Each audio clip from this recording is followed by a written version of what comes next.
नमस्कार दोस्तों, स्वागत है आपका एक बार फिर से हमारे YouTube चैनल भारतीय साइंस में। और मैं हूं आपका दोस्त शिवम।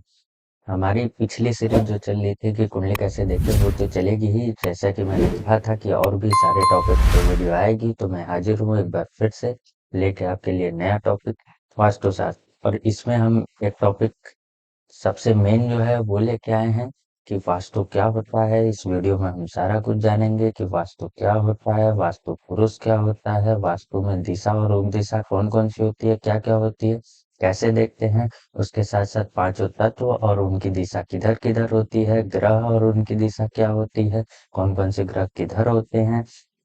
उसके साथ साथ हम जानेंगे कि वास्तु में क्या क्या क्या क्या करें और क्या न करें, क्या किधर रखें या न रखें। उस सारे टिप्स को भी हम जानेंगे इस वीडियो में। सारा कुछ जानेंगे और ये 15-10-15 मिनट की वीडियो होगी, जिसमें सारा ही कुछ आपको बताया जाएगा, जिससे आप लगभग मोटी मोटा तौर पे वास्तुशास्त्र को समझ पाएंगे, कर पाएंगे, उस हिसाब से अपने घर को एडजस्ट कर पाएंगे। ठीक है, तो चलिए वीडियो को शुरू करते हैं। और सबसे पहले जानते हैं कि वास्तु क्या है। ठीक है, वास्तु एक कला है जिससे हम पांचों चीजों को, पांचों जो एलिमेंट है उसको हम बैलेंस करते हैं।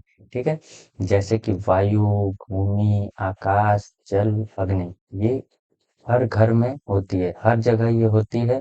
आपको पता है, हमें भी है पांचों तत्व, पूरी सृष्टि में ही पांचों तत्व है। ठीक है, तो घर में वास्तु जो है वो मेनली है कि घर में जो घर बनाते हैं हम लोग, या फैक्ट्री या मकान या कुछ भी, उसमें ये पांचों तत्व जो हैं वो बैलेंस रहें, एकदम बराबर रहें हर तरफ, ताकि कोई भी दिक्कत ना हो।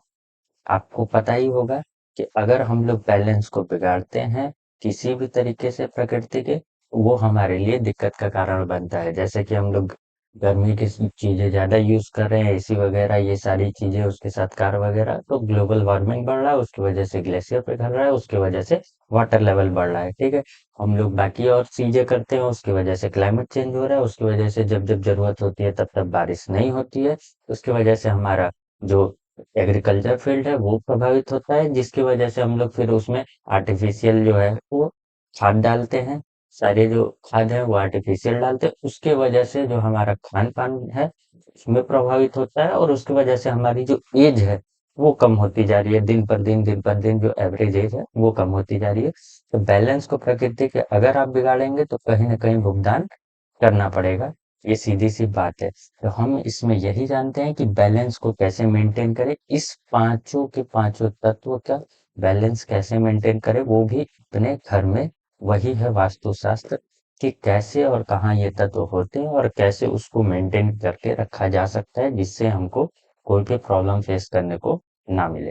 ठीक है, उसके बाद हम लोग जानते हैं अगले सवाल की तरफ कि वास्तु पुरुष क्या है। ठीक है, तो ये है वास्तु पुरुष, ये जो आपको दिख रहा है ये है वास्तु पुरुष। ठीक है, ये है वास्तु पुरुष। और इसके जानने के लिए आपको कहानी एक जाननी पड़ेगी। बहुत समय पहले त्रेता युग में एक राक्षस हुआ करता था, जिसका बहुत बड़ा शरीर था, बहुत ही बड़ा शरीर। उसकी वजह से पूरी पृथ्वी ढकी जा रही थी, और उसको बहुत ज्यादा भूख लगती थी, शरीर के हिसाब से तो उसको बहुत ज्यादा भूख लगती थी, तो वो उसको जो मिलता था वो खाते जाता था। तो सारे देवता परेशान हो गए कि ऐसे तो ये पूरी पृथ्वी को परेशान कर देगा और उस पर दिक्कत आ जाएगी। तो वो सारे देवता मिल के गए ब्रह्मा जी के पास, ब्रह्मा जी को बताए कि ऐसी ऐसी बात है। तो उन्होंने कहा कि आप ऐसा करें कि सारे लोग मिलकर उसको जमीन में गिरा दें और उसके ऊपर चढ़ जाएं सारे लोग। तो सारे देवताओं ने ऐसा ही किया। ऐसा करने से वो जमीन के अंदर धस गया, ऐसे जैसे ये दिख रहा है। ठीक है, ऐसे जमीन के अंदर वो धस गया। अब धसने के बाद बात ये हुई कि उसने फिर कहा कि मैंने तो कुछ भी गलत नहीं किया। ब्रह्मा जी से उसने अपना निवेदन किया कि मैंने तो कुछ भी गलत नहीं किया, मेरा शरीर बचपन से ही बड़ा है, इसमें मेरी कोई भी गलती नहीं है, और मुझे उसके हिसाब से भूख लगती है तो मैं खाता हूँ। मेरी कोई भी गलती नहीं है इसमें, मेरा कोई भी गलती नहीं है। तो ब्रह्मा जी को भी लगा कि हाँ, इसकी कोई भी गलती नहीं है। तो उन्होंने कहा कि तुम ऐसे तो धस गए हो, और उसने ये भी कहा कि सारे देवताओं मेरे पे जुल्म कर रहे हैं। तो उन्होंने कहा कि आप, कोई भी दिक्कत नहीं है, ऐसा है कि आप अभी ऐसे ही रहेंगे, पर आपको सारे लोग पूजेंगे। आप जमीन के, जो भी जमीन लोग घर लेने के लिए या किसी भी चीज को बनाने के लिए खरीदेंगे, उसमें आपका हर जगह वास रहेगा। और लोग पहले आपकी पूजा करेंगे, वास्तु पुरुष की पूजा करेंगे, तभी उस घर में एंट्री करेंगे और हमेशा उनको आपको खुश रखना होगा। अगर वो ऐसा नहीं करते हैं तो उनको दिक्कत परेशानी का सामना, आपके गुस्से का सामना करना पड़ेगा। ये ब्रह्मा जी ने वरदान दिया, तब से ये वास्तु पुरुष हर घर में रहते हैं और इनका ऐसे ही वास है, ऐसे उल्टा, जैसा ये फिगर में आपको दिख रहा है। ठीक है, उसके बाद हम लोग जानते हैं तीसरे सवाल की तरफ। डायरेक्शन, कौन कौन सी डायरेक्शन होती है वास्तु में और वो किधर किधर होती है। ठीक है, डायरेक्शन हम लोग चार जानते हैं, ईस्ट वेस्ट नॉर्थ साउथ, ये चार डायरेक्शन हम लोग जानते हैं। ठीक है, लेकिन वास्तु में जो होती है वो 16 डायरेक्शन होती है। अभी फिलहाल मैंने 8 ही लिया है, 16 होती है वो भी बता देता हूँ अभी, लेकिन हम लोग इसके बारे में इन डिटेल बाद में बात करेंगे, क्योंकि एक ही वीडियो में सारा कुछ बताना है, वो भी जल्दी। ठीक है, तो जो और बाकी चार डायरेक्शन है वो south east, south west, north east, north west है। ठीक है, इसमें क्या है कि ये चार डायरेक्शन, ये जो कोना है ना, इसको रिप्रेजेंट कर रही है।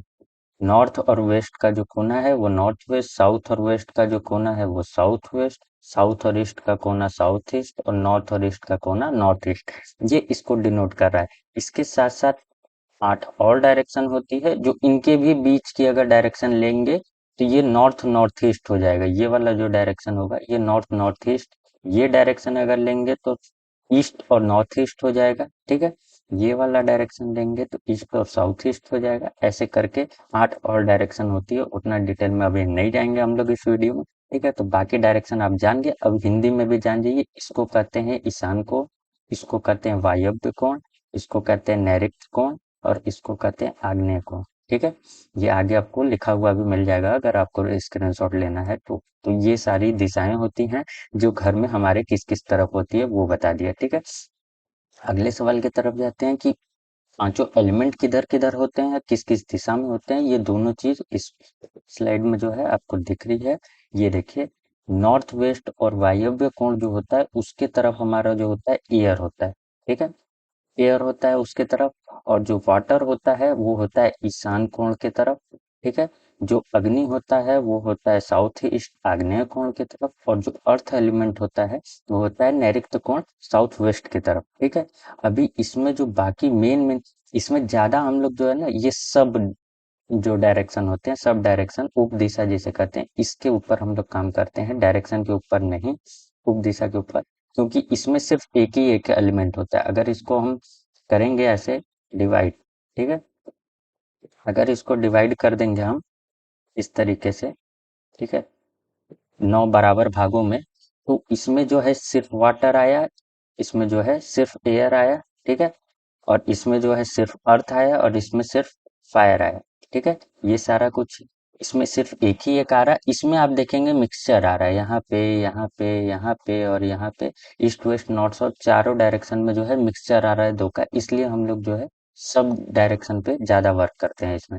ठीक है, उसके साथ साथ अब हम लोग ये देख लेते हैं, यहाँ पे अगर इसको बनाएंगे तो ये देखिए इसमें मिक्सचर आ रहा है एयर और वाटर का। तो नॉर्थ डायरेक्शन जो होता है एयर वाटर का मिक्सचर होता है, तो हम इसमें दोनों ही चीज लगभग कर पाते हैं। ये जो इतना वाटर का बचा इतना एयर का, एयर वाली चीजें घर में इतना इधर भी हम कर सकते हैं, वाटर वाली इतना इधर भी कर सकते हैं। अगर घर में इधर मान लीजिए वो चीज नहीं हो पा रही है तो हम यहाँ पे कर लेंगे उसको। ठीक है, इसलिए ये बताना भी जरूरी था।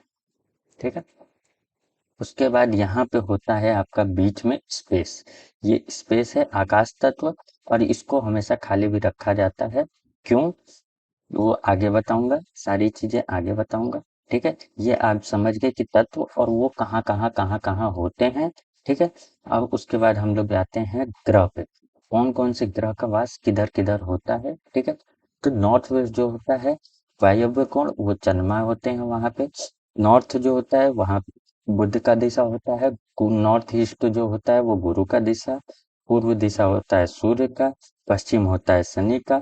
और जो ब्रह्म स्थान होता है वहां पे होते हैं ब्रह्मा जी।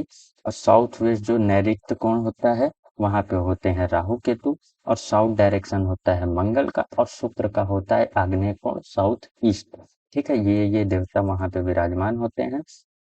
अब हम लोग अगली जानते हैं, नेक्स्ट जो है वो है ये क्या है, ये इसमें 9 भाग में कैसे हम बांटे। ठीक है। ये एक तरीका है वास्तुशास्त्र का जिसके थ्रू हम किसी भी कैसा भी जमीन हो, ठीक है, अगर रेक्टेंगल है, स्क्वायर है, किसी भी शेप का हो, उसको हम लोग कैसे एकदम बराबर भागों में बांट सकते हैं। उसका ये तरीका है कि हमारा जो लेंथ होगा, ठीक है, और जो ब्रेथ होगा, तो ये दोनों को हम 9-9 पार्ट में ये डिवाइड कर देंगे। ठीक है, जैसे कि आप देख रहे होंगे यहाँ से ये 9 है और यहाँ से ये 9 है। जब सारे को 9 बराबर भागों में डिवाइड कर देंगे आप, तो पूरा जो घर है वो 81 पार्ट में डिवाइड हो जाएगा। ये जो पूरा है ये 81 पार्ट में डिवाइड है। अब इसमें क्या है कि ये देखेंगे अब इसका पेयर बना दीजिए, ये 9-9 का ये पेयर बना दीजिए। ठीक है, ये सारा देख रहे हैं आप, 9-9 का पेयर है, ये सब।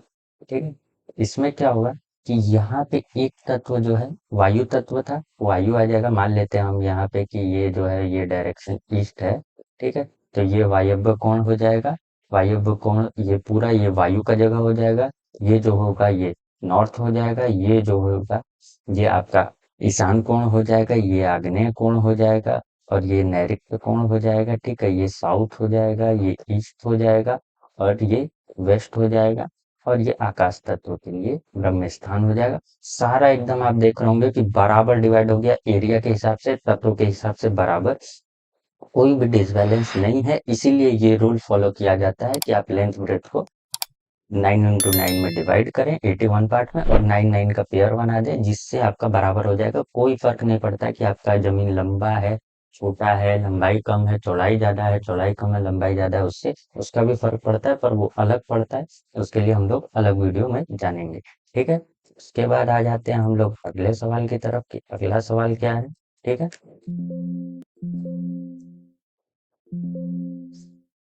हाँ, ये अब आ गए हम लोग मेन चीज पे, जो कि है वास्तु।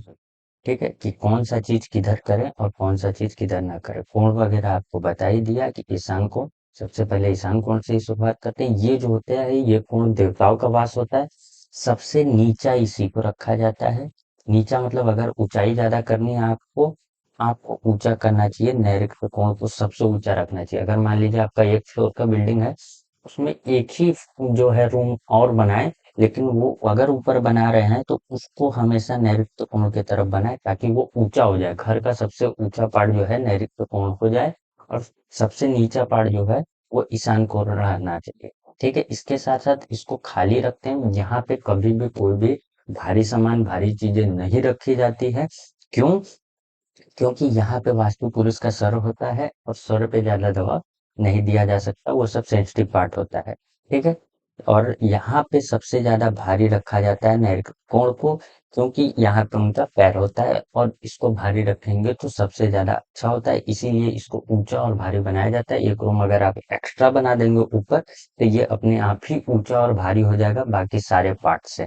ठीक है, इसके साथ साथ और भी चीजें बताऊंगा इसमें। चलिए अब एक एक करके बताते हैं। पूजा रूम जो है वो ईशान कोण में ही आपको बनाना चाहिए। ये सबसे बेस्ट प्लेस है पूजा रूम का, क्योंकि यहीं पे जो है इसको देवताओं का कोण भी कहा जाता है। यहाँ सबसे अच्छी एनर्जी, पूरे घर की सबसे अच्छी एनर्जी यहीं पे होती है। इसीलिए यहाँ पे योग, मेडिटेशन रूम और स्टडी रूम भी आप बना सकते हैं। सबसे अच्छा प्लेस होता है ये पूजा रूम के लिए, और इससे अच्छा प्लेस कहीं पे भी नहीं होता पूरे घर में। ठीक है, तो ये हुआ ईशान कोण। और सबसे अच्छा जगह यही होता है, ये याद रखिएगा।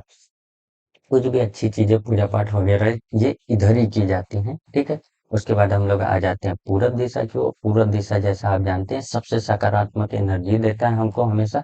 सूर्य की तरफ से जो एनर्जी आती है वो काफी अच्छी होती है, जो पूरब की तरफ से आती है वो। ठीक है, यहाँ पे आप लिविंग रूम बना सकते हैं, स्टडी रूम बना सकते हैं। स्टडी रूम काफी अच्छा जगह रहेगा यहाँ पे। यहाँ पे आप मेन गेट आप दो जगह बना सकते हैं। एक बना सकते हैं आप उत्तर में और एक बना सकते हैं आप पूरब में। ये दोनों बहुत ही अच्छा माना जाता है। बाकी तरफ भी आप बना सकते हैं, पर चारों तरफ दिशाओं में से सबसे अच्छा जो है पूरब और उत्तर ही माना जाता है। ठीक है, उसके साथ साथ हम लोग यहाँ पे किचन भी बना सकते हैं। पर किचन जो मैंने बताया ना कि ये मिक्सचर होता है, तो इसके इधर ये लाइन के इधर जो है ये आग्नेय कोण, ये जो है ये सब अग्नि तत्व है। तो इसलिए किचन अगर बनाए तो जरूरी है कि आप इस तरफ ही बनाए, यहाँ कहीं ना बने। ठीक है, यहाँ कहीं ना बनाए। ठीक है, इधर ही रखें, इस साइड ही रखें, साउथ डायरेक्शन की तरफ ही रखें। उधर ना जाए, नॉर्थ की तरफ ज्यादा ना जाए, नॉर्थ ईस्ट की तरफ, ठीक है। और आप डाइनिंग टेबल का भी यूज यहाँ कर सकते हैं, ये दिशा भी काफी अच्छी मानी जाती है, ठीक है। उसके साथ साथ हम लोग अब अगला जानेंगे। अगला है आग्नेय कोण। आग्नेय कोण जैसे पता है यहाँ पे फायर होता है, आप पहले ही बताया था, ठीक है। तो यहाँ पे हम लोग सारा फायर रिलेटेड काम, फायर किधर होता है, किचन में होता है, हम लोग हमेशा आग पे ही खाना बनाते हैं। तो सारा हम लोग जो अग्नि तत्व का काम है वो सिर्फ इधर करा करेंगे, और ये सबसे बेस्ट पॉसिबल प्लेस है किचन का। इससे अच्छा किचन कहीं भी नहीं हो सकता। किचन को जैसे मैंने बताया ना कि बीच में मिक्सचर होता है, आप किचन को यहाँ से लेके इतना दूरी और ले लेंगे। अगर मान लीजिए यहाँ पे आप कुछ और बना रखें, तो किचन को इतने दूरी में और भी बना सकते हैं, इधर और इधर थोड़ा सा हट के भी बना सकते हैं, कोई भी दिक्कत की बात नहीं है, ठीक है। तो ये किचन और गर्म कोई भी चीज हो, जैसे चिमनी वगैरह भी कुछ लोग यूज करते हैं जहाँ पे ठंड वगैरह ज्यादा पड़ती है, तो वो भी आप इस डायरेक्शन में बनाना। इलेक्ट्रॉनिक और इलेक्ट्रिक सामान भी इधर रखें। थोड़ा सा इधर इसको इसमें इसलिए ले लिया हूँ क्योंकि ये मेन दक्षिण दिशा में रखा जाता है, पर आप दक्षिण की वॉल पे यहाँ पे भी रख सकते हैं, इस दिशा में, इसके इतने जो जगह है इसमें आप रख सकते हैं इजिली, कोई भी दिक्कत नहीं आएगी। उसके साथ साथ हम लोग आ जाते हैं फिर अगले दिशा पे, जो कि है दक्षिण दिशा। दक्षिण दिशा में क्या क्या रखना चाहिए, यहाँ पे बड़े बेटे का रूम बनाना चाहिए। अगर रूम बनाना है, बड़े बेटे को रूम देना है, तो वो इस दिशा में आपको देना चाहिए, ठीक है। और बाथरूम बना सकते हैं आप, यहाँ पे आप सीढ़ियाँ बना सकते हैं, और जितने भी इलेक्ट्रॉनिक इलेक्ट्रिकल सामान वगैरह है वो हमेशा आपको दक्षिण की तरफ ही रखने चाहिए। अगर एक रूम में भी लेना तो आपको दक्षिण दीवार पे रखेंगे, दक्षिण दीवार की तरफ रखेंगे, तो वो आपके लिए ज्यादा अच्छा रहेगा, ठीक है। उसके साथ साथ अगला हम लोग आ जाते हैं नैऋत्य कोण पे, जिसको हम लोग बताए कि ऊंचा और भारी सबसे ज्यादा बनाना चाहिए, ये आपको जरूर भी ध्यान में रखना चाहिए। उसके साथ साथ अलमारी और लॉकर दोनों इसी जगह रखना चाहिए। इससे बहुत ही अच्छा होता है, क्यों? क्योंकि यहाँ पे सबसे ज्यादा स्टेबल होता है चीज, ठीक है। तो यहाँ पे जो भी चीज आप रखेंगे वो स्टेबल आपके घर में पड़ी रहेगी। अलमारी या लॉकर में हम लोग सारे अपने अच्छे सामान रखते हैं, अच्छी चीजें, जैसे जमीन जायदाद के पेपर वगैरह, ठीक है, गहने वगैरह, ये सारे चीजें रखते हैं, जो कि हम चाहते हैं कि हमारे पास बनी रहे, हमसे दूर ना जाए।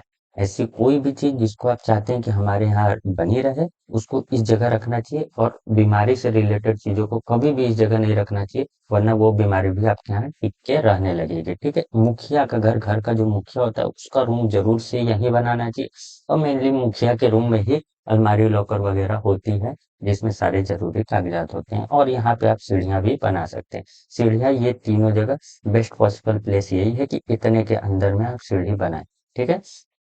क्योंकि सीढ़ी भारी होती है और इस दिशा में बनाएंगे तो ज्यादा अच्छा होता है, ठीक है।